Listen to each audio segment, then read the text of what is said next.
मुंबईमध्ये अलीकडे अपघाताचं प्रमाण वाढलं आहे। अनेक वाहने भरधाव वेगात असल्यामुळे अपघात होत असल्याचं समोर आलं आहे।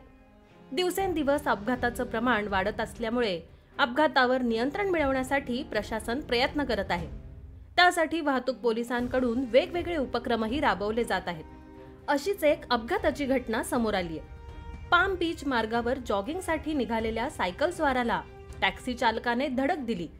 या धडकेत सायकल स्वाराचा मृत्यू झाल्याचं समोर आलंय। पाम बीचवर अक्षर सिग्नल जवळ हा अपघात झाला आहे। यामध्ये सायकल स्वाराचं अवतार सैनी असं पाम बीच मार्गावर मृत्यू झालेल्या सायकल स्वाराचं नाव आहे।